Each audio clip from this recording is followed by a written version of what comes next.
जलियांवाला बाग में दीवारों में अभी भी बुलेट के निशान है। इसी तरह से जंतर मंतर पर जिस प्रकार से 20 जुलाई को यहाँ पर घटनाक्रम हुआ, उसके बाद से आपने वो सभी जो यहाँ पर भगदड़ मची थी उसमें जूते चप्पल सारे इकट्ठे किए हुए मैं देख रहा हूँ कि चश्मा भी है यहाँ पर। अगर आप यहाँ पर नज़र डालें तो आप देख सकते हैं कि यहाँ चश्मे भी हैं, किसी का चश्मा पावर वाला है वो पड़ा हुआ है, इसमें फंसा हुआ है।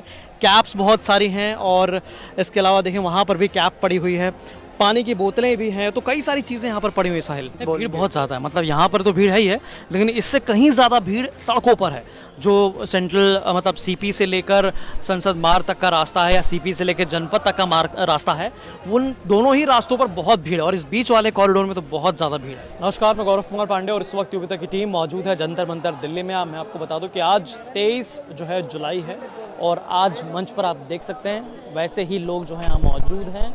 और इसके अलावा सामने अगर भीड़ की बात की जाए तो भीड़ भी अच्छी खासी संख्या में यहाँ भी है और कई इससे कहीं ज़्यादा संख्या में भीड़ जो है बैरिकेड्स के उस पार, यानी कि जंतर मंतर के इस कैंपस के बाहर जहाँ प्रोटेस्ट साइट है उससे बाहर जो है संसद मार्ग पर भी बैरिकेड्स के आगे लोग खड़े हुए हैं और लगातार जो है प्रोटेस्ट चल रहा है। आपको बता दें कि कई बार जो है इसमें बीच में सरकार ने हालांकि कल जिस प्रकार से कहा कि उन्होंने बातचीत का दरवाज़ा जो है खुला हुआ छोड़ रखा है, हालांकि सीजेपी की तरफ से कहा गया है कि अगर अब बातचीत होगी तो अब कहीं किसी के घर जाकर या किसी के बुलावे पर नहीं होगी बल्कि यहाँ पर होगी। अदरवाइज अगर आपको डर लगता है यहाँ आने में यानी कि जंतर मंतर पर, तो आप बीच का कोई रास्ता चूज कर सकते हैं, वहाँ पर बैठकर जो है बातचीत हो सकती है। लेकिन आपको बता दें कि इस प्रोटेस्ट साइट पर अभी जंतर मंतर, क्योंकि आपको बता दें कि जब 20 जुलाई को यहाँ पर भगदड़ जो है हुई थी उसके बाद जो लाठीचार्ज की तस्वीरें सामने आई थी, हमने देखा था कि मंच जो है वो कहीं ना कहीं खाली कराया गया था। लेकिन अब एक बार फिर से इस मंच को जो है दोबारा बनाया जा रहा है क्योंकि स्टूडेंट्स की मांग, इनका कहना है, सीजेपी का कहना है कि वो पूरी नहीं हुई है। जो 3 मांगे की गई थी वो जो है पूरी तरह से कंप्लीट अभी नहीं हुई है, इसलिए ये प्रोटेस्ट जो है वो जारी रहेगा। अब आप एक बार उधर नज़र डालिए, ये जूते चप्पल आपको पड़े हुए नज़र आएंगे और यहाँ पर आप देखेंगे तो बड़े ही अच्छे तरीके से इसको जो है ईंटों से घेर रखा है और इसमें कई सारे जूते चप्पल हैं। यहाँ पर कुछ सहयोगी भी हैं सीजेपी के। क्या नाम है भाई साहब आपका? साहिल। तो साहिल, मुझे बताओ कि ये क्या सजा रखा है आपने जूते चप्पल? हाँ, जूते चप्पल का मतलब ये है, हमने कभी जलियांवाला बाग हत्याकांड नहीं देखा, हमने नहीं देखा ब्रिटिश पुलिस किस तरह से भारतीय की इंडियन के ऊपर अत्याचार किया था, लेकिन हमने हमारी उम्र में ये देखा अपने ही जवान, अपने ही पुलिस, अपने ही आज़ाद देश मुल्क में, अपने ही आज़ाद मुल्क में किस तरह से पुलिस इस विद्यार्थी के ऊपर, इन स्टूडेंट्स के ऊपर अत्याचार किया, वो भी बर्बरता से, वो भी इस गंदी तरीके से। तो हमने तो आप एक बार सोच सकती हो, जो स्टूडेंट्स सुबह घर से निकले माँ बाप को कह के कि अपनी बेहतर भविष्य के लिए मैं पीसफुल प्रोटेस्ट में ले जा रहा हूँ, शाम तक उसका पैर टूटा हुआ है, उसका सर फोड़ दिया पुलिस ने, उसका हाथ टूटा हुआ है, तो बच्चा किस तरह से जो पीसफुल प्रोटेस्ट में आया किस तरह से अपनी जूते चप्पल छोड़ के भागे होंगे, उसकी याद में हमने ये सजा हुए है। जलियांवाला बाग हत्याकांड में तो दीवार में निशानी है, तो हमारी इस सीजेपी का यूथ इस आज़ाद मुल्क में इंडिकेशन है कि जिस प्रकार से जलियांवाला बाग में दीवारों में अभी भी बुलेट के निशान है, इसी तरह से जंतर मंतर पर जिस प्रकार से 20 जुलाई को यहाँ पर घटनाक्रम हुआ उसके बाद से आपने वो सभी जो यहाँ पर भगदड़ मची थी उसमें जूते चप्पल सारे इकट्ठे किए हुए मैं देख रहा हूँ कि चश्मा भी है यहाँ पर। अगर आप यहाँ पर नज़र डालें तो आप देख सकते हैं कि यहाँ चश्मे भी हैं, किसी का चश्मा पावर वाला है वो पड़ा हुआ है, इसमें फंसा हुआ है। कैप्स बहुत सारी हैं और इसके अलावा देखें वहाँ पर भी कैप पड़ी हुई है, पानी की बोतलें भी हैं, तो कई सारी चीज़ें यहाँ पर पड़ी हुई है। साहिल, आप हो कहाँ से?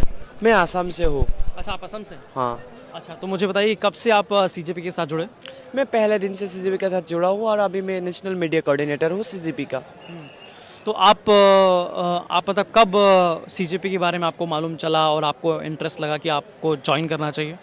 नहीं, मुझे सीजेपी जब परमिशन हो रहा था, जब थोड़ा बहुत न्यूज़ आने लगा था, सब मैंने देख रहा था कि इसका मोटिव क्या है, तो पता नहीं सीजेपी का फ्यूचर क्या है या ऐसे रहेगा। लेकिन जब तक मैं ऐसे मूवमेंट ढूंढ रहा था कि जिसमें कोई पॉलिटिकल एजेंडा ना हो, सब पॉलिटिकल पार्टीज अपनी पार्टी के एजेंडा लेके आते। पहली बार सीजेपी ने यूथ की बात की, स्टूडेंट की बात की, एजुकेशन पॉलिसी के ऊपर बात की, तो मुझे लगा कि किसी पॉलिटिकल पार्टी की विंग्स ज्वाइन करने से पहले मुझे इन लोगों के साथ देना चाहिए, ताकि देखता हूँ अभी तो इन लोग का मोटिव अच्छा है। जो इसका पहली मिशन ही है स्टूडेंट और यूथ के मुद्दा, तो मुझे लगा मुझे इनके साथ ज्वाइन करना है, तब से मैं इनके साथ ही हूँ। तो साहिल, तुम इससे पहले क्या करते थे? इससे पहले मैं एज ए स्टूडेंट एक्टिविस्ट था, अपनी कॉलेज का सत्ता अध्यक्ष भी था, और मैं सिविल सर्विस की तैयारी कर रहा था। कहाँ पे? आसाम में। असम में ही कर रहे थे? हाँ आसाम। असम में ही आप स्टूडेंट लीडर थे? हाँ आसाम में था। अच्छा, तो मतलब पहले से ही लीडरशिप क्वालिटी है? हाँ थोड़ा बहुत कह सकते हैं। लेकिन अब जो है, जिस प्रकार से सीजेपी का आप रुख देख रहे हैं कि 20 जुलाई को जो है ज़बरदस्त प्रदर्शन हुआ था, यहाँ से संसद जाने की जो है मांग की गई थी, लेकिन उन्हें रोका गया। लाठीचार्ज की भी तस्वीरें आई, बहुत सारी तस्वीरें हमने देखा कि पुलिस के ऊपर भी जो है पत्थर फेंके गए थे, कई सारी चीज़ें, तस्वीरें, विजुअल जो है वो वायरल हैं सोशल मीडिया पर। अब जो है दिन पर दिन लोग बढ़ते जा रहे हैं। 20 जुलाई खत्म हो चुकी है, लेकिन अब क्या प्लान है आप लोग? अब हमारा प्लान यही है, पहले से ये प्लान रहा कि हमारा मार्च पीसफुल रहेगा और हमारा प्रोटेस्ट पीसफुल रहेगा। तो प्लान यही है कि पुलिस ने जिस तरह से कायरता दिखाई अपने ही बच्चे के ऊपर, न जाने उनका भी बच्चा हो सकता था इसमें, तो हम उनसे, वो जब लाठी चार्ज करेगा तो हम और ज़ोर शोर से यहाँ पर आएंगे, तो हम उनसे हाथ जोड़ेंगे, लेकिन उनसे कोई बहस नहीं। हमारा प्रोटेस्ट जब तक रेजिग्नेशन नहीं आएगा, जब तक हमारी मांगे पूरी नहीं होता, पीसफुल तरीके से हम यहीं पर बैठे रहेंगे, और यही हमारा मतलब मोटिव है, और यही बैठे रहना ही हम लोग का प्रोटेस्ट प्रदर्शन है। अच्छा, ये मुझे बताइए कि सरकार की तरफ से कहा जा रहा है कि अब बातचीत जो है वो की जाएगी, लेकिन क्या लग रहा है कि बातचीत सफल हो पा रही है? देखिए एक बात बताइए, जब एजुकेशन सिस्टम के आपको दिन महीना क्यों लग रहा है, इतना दिन क्यों लग रहा है? अब बता दो ना कि नहीं रेजिग्नेशन हम नहीं देंगे, हम किसी को रेजिग्नेशन नहीं देते, तुम लोग को जो करना है कर लो, या रेजिग्नेशन जल्दी से दे दो।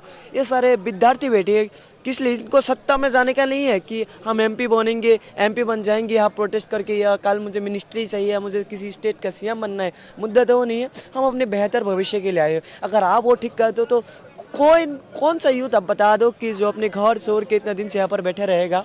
अब बताओ, एक भी यूथ तो नहीं बैठेगा ना, वो अपने बेहतर भविष्य के लिए आया। अगर सरकार इतना आश्वासन दे दे कि हम तुम्हारे बेहतर भविष्य के लिए काम करेंगे, जो गलतियाँ हुआ है हम उनके सुधार पे काम कर रहे हैं, हम आपसे बातचीत करने के लिए आ रहे हैं, आप लोग शांत रहो, तो तब भी तो हो जाए ना। कौन किसी को यहाँ पर कि मिनिस्ट्री चाहिए, मुझे एमएलए बनना है, एमपी बनने से बैठे कोई नहीं है। सब 12-12 साल की, 14 साल के लड़का लड़की आ रहा है, उनको क्या, उनका वोटिंग एज भी नहीं है, फिर भी वो आ रहा है। क्यों आ रहा है? उनके बेहतर भविष्य के लिए। तो हमारे मांगे अपने बेहतर भविष्य है ना, देश की बेस्ट एजुकेशन सिस्टम, देश में बेस्ट एजुकेशन पॉलिसी लाया जाए, हमारे मांगे तो यही है। क्या सरकार मानेगी?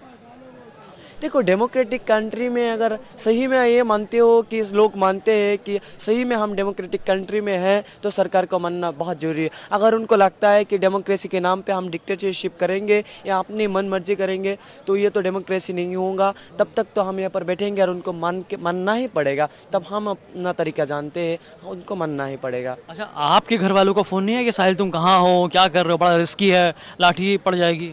हाँ आता है, घर वालों भी फिक्र करते हैं, झूठ नहीं बोलने का, लेकिन वो बोलता है वो देखो आज अगर 4 लाठी पड़ गया या 100 रिपोर्ट दिया, आने वाले भविष्य तो बेहतर होगा। जो प्रोटेस्ट जिस तरह से लोग प्रदर्शन कर रहे हैं, इनका तो कोई और मंगे नहीं है, कोई पर्सनल एजेंडा नहीं है, सब पब्लिक के लिए आ रहे हैं, अपने देश के लिए आ रहे हैं। यही तो असली देशभक्त है। देखो इतना लाठी खाने का बाद, इतना कुछ खो जाने के बाद लोगों की भीड़ देख रहे हो ना, तो हम किसको ज़्यादा देशभक्त बोलेंगे? भीड़ बहुत ज़्यादा है, मतलब यहाँ पर तो भीड़ है ही है, लेकिन इससे कहीं ज़्यादा भीड़ सड़कों पर है।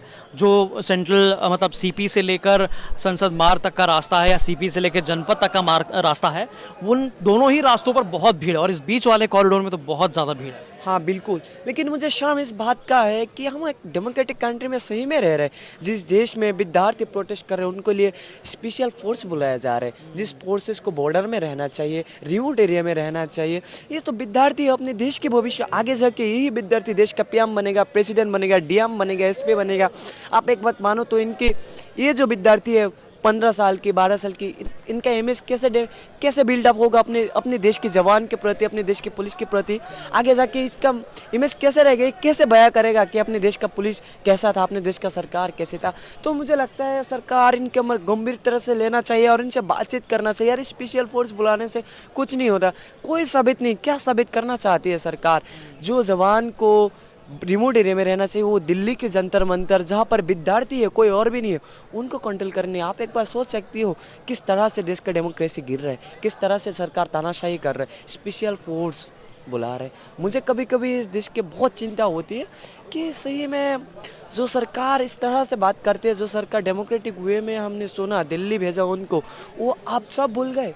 देश की कॉन्स्टिट्यूशन भूल गया, देश की डेमोक्रेसी भूल गया, देश किस तरह से रन करते। वो सिर्फ एक बात पे वो सरकार रन करती है, उनका संग और उनकी मनमर्जी के अलावा कुछ नहीं देखता, कुछ नहीं देखता। इस बार लेकिन बदलाव होगा। बदलाव तो जरूर होगा। अगर उन लोगों ने नहीं माना, देश का यूथ जाग चुका है, क्वेश्चन करना सीख गया, पहले भूल चुका था इस देश का यूथ। जब आप देखो, जब जितने पुलिस ने लाठीचार्ज किया, टीयर गैस फेंका, तब लोग और सवाल करने लगे। आप लोग आ रहे, हर तरीके से के लोग आ रहे, पेरेंट्स आ रहे, लेबर्स, आप देख रहे हो स्विगी वाले जिसका महीने का कम इनकम कितना होगा, 10 से 15,000, वो लोग फ्री में खाने डिलीवरी कर रहे हैं। अपना पूरे महीने सैलरी लग जाता है, वो भी जोमेटो जैसे और डोमिनोज जैसे रेस्टोरेंट के खाने वो लोग डिलीवर कर रहे हो, वो भी फ्री में। अच्छा साहिल, यहाँ पर एक और चीज़ आ रही है कि हमने सोशल मीडिया पर देखा कि बहुत सारे ऐसे भी वीडियो वायरल हो रहे हैं जिसमें हम देख सकते हैं कि मीडिया के ऊपर भी काफ़ी ज़्यादा जो है मतलब एक तरह से हमला किया गया। पानी के छींटे जो है फेंके जा रहे हैं, उन्हें जो घसीटा जा रहा है, शर्ट फाड़ी जा रही है, इस पर क्या कहेंगे? देखो, एज ए सीजीपी का मीडिया कोऑर्डिनेटर में से इस बात का अफसोस है। मैं लोगों से बोलता हूँ कि हाँ, देश का मीडिया बिक चुका है, देश का मेन स्ट्रीम मीडिया अब नहीं रखा और नहीं रहा, ओरिजिनल मुद्दे में बात नहीं करते। सही है, गलत है, जिस तरह से हम उनसे भी सवाल करना चाहिए, लेकिन एक तरीका होता है। अगर कोई आ रहा है ऐसे नेरेटिव फैला रहा है तो तुम उनको बस प्यार से बोल दो कि मैम सर आप यहाँ पे रिपोर्टिंग मत कीजिए, आप प्लीज़ आप अपना ऑफिस चले जाइए, यहाँ पर हमें हमारे बीच प्रोपेगेंडा मत फैले। लेकिन उनके साथ मारपीट करना, बदतमीजी मत करना, मुझे लगता है ये सही तरीका नहीं। और मैं इससे अपील करता हूँ कि हर मीडिया के ऊपर अत्याचार ना हो जाए, कि कुछ लोग गलती करते हैं, उनके वजह से हर जो मीडिया कर्मचारी है सब बिकाऊ नहीं है। इस देश में हर मीडिया अभी तक बिकाऊ नहीं है, इसलिए ये सीजीपी का कवरेज भी हो रहा है, लोगों को पता चल रहा है। अगर सब मीडिया बिकाऊ होता तो शायद इस प्रोटेस्ट इतना बड़ा नहीं होता।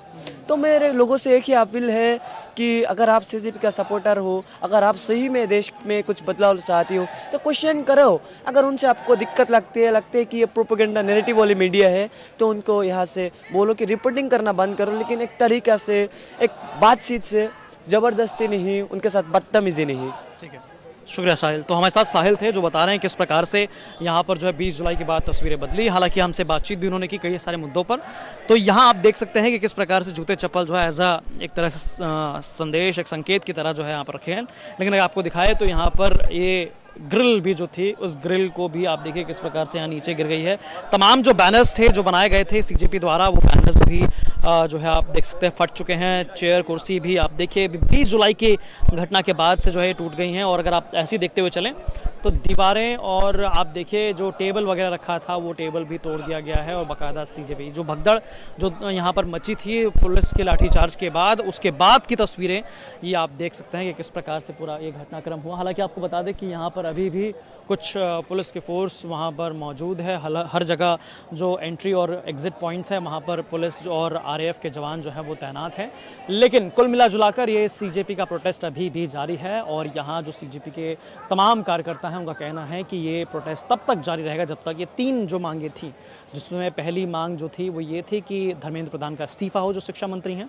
इनके अलावा जो तमाम अब ऐसे परिवार हैं जिन्होंने नीट एग्ज़ाम के दौरान जिनके बच्चों ने जो है कहीं ना कहीं बड़ा कदम उठाया या एक तरह से सुसाइड किया, उन पर जो है उनके परिवारों को जो है लगभग 1 करोड़ से ज़्यादा की आर्थिक मदद मिले। और इसके अलावा सोनम वांगचुक सर को जो है वो पूरी तरीके से उन्हें जो है रिलीज़ किया जाए। तो साफ तौर पे आप देख सकते हैं कि ये तमाम मांगे हैं। अब इन मांगों को लेकर अब क्या कुछ आगे सरकार जो है तय करती है वो हम आपको बताते रहेंगे। लेकिन सीजेपी से जुड़े तमाम मुद्दों को लेकर अगर आपको जानकारी जाननी है तो ताज़ा अपडेट आप यूपी तक पर देख सकते हैं। बाकी तमाम खबरों के लिए आप देखते रहें यूपी तक।